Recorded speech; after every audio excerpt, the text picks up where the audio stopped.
Hello दोस्तों, आपका स्वागत है संपादकीय हिंदी डिक्टेशन में। इसी तरह के डेली नए और सबसे पहले वीडियो के लिए मेरे चैनल को लाइक करें, शेयर करें और सब्सक्राइब करें।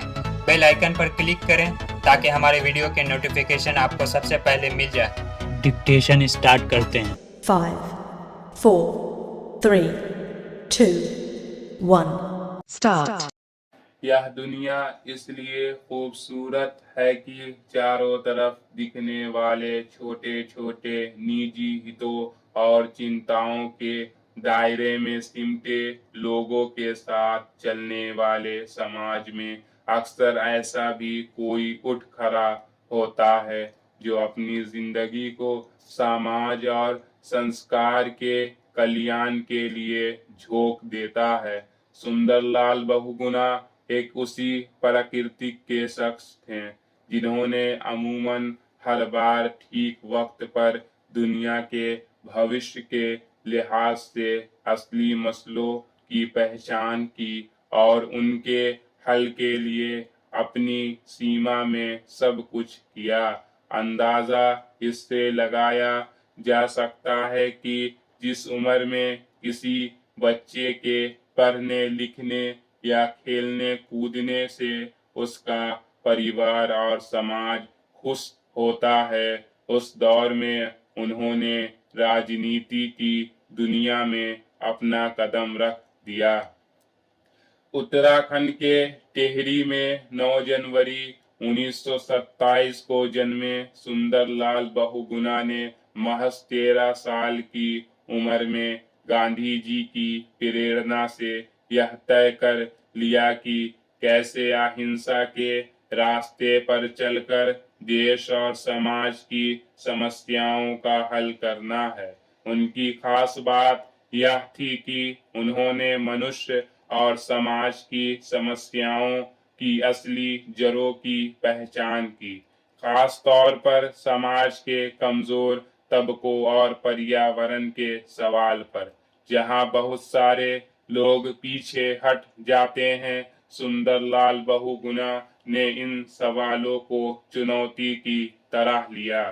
अपनी राजनीतिक सक्रियता के शुरुआती दौर में ही उन्होंने दलितों से भेदभाव से लेकर शराब की संस्कृति के खिलाफ मोर्चा खोला।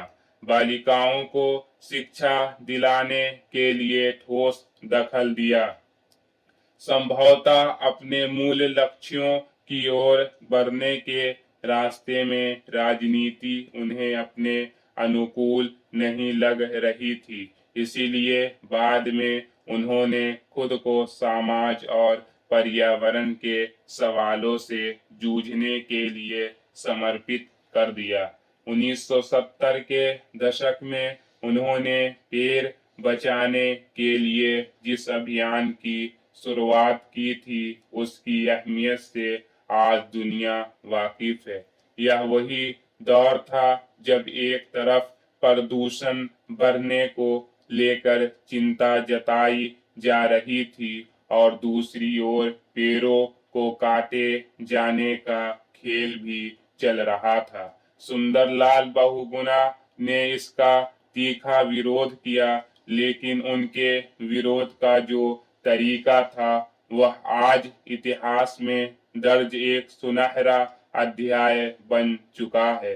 पेड़ों को बचाने के लिए शुरू हुआ चिपकू आंदोलन को उन्होंने जो विस्तार दिया या हिमालय के रक्षक के तौर पर 5000 किलोमीटर की पद यात्रा की, वह पर्यावरण के क्षेत्र में उनके अप्रतिम योगदान का उदाहरण है। विकास के नाम पर टिहरी जैसे बांधों के खतरों को लेकर उन्होंने अपने आंदोलन के दौरान जिस तरह की चेतावनियां दी थी, वे पहाड़ी इलाकों में होने वाली हर उथल पुथल के वक्त अपना महत्व बताती रही हैं। यूं गांधी जी की प्रेरणा से खुद को खड़ा करने वाले व्यक्ति की स्वाभाविक बनावट और गुनावट को बिना किसी अतिरिक्त मेहनत के समझा जा सकता है। ऐसा व्यक्ति निश्चित रूप से अपनी व्यक्तिगत चिंताओं की चारदीवारी से बाहर निकल चुका होता है और उसकी फिक्र में संसार का हित शामिल होता है। इस लिहाज से देखे तो सुंदरलाल बहुगुणा ने अपने आसपास की बदलती आबो हवा और भावी दुनिया पर पड़ने वाले उसके असर के मद्देनजर अपने जीवन का जो संघर्ष चुना, वह बेशक उन्हें महान शख्सियतों की श्रेणी में ला खड़ा करता है। धरती, पहाड़ और पर्यावरण का जीवन बचाने की उनकी लड़ाई के पीछे दरअसल मनुष्य को बचाने की ही भूख थी। उन्होंने धरती की पुकार सहित कई किताबें लिखी थीं और उन्हें पर्यावरण के क्षेत्र में योगदान के लिए कई बेहद अहम पुरस्कारों से नवाजा गया। मगर जब व्यक्ति खुद को दुनिया के हित के लिए अर्पित कर देता है, तब वह शायद सभी पुरस्कारों से श्रेष्ठ हो जाता है। Stop. Thanks for watching. Please like, share or subscribe.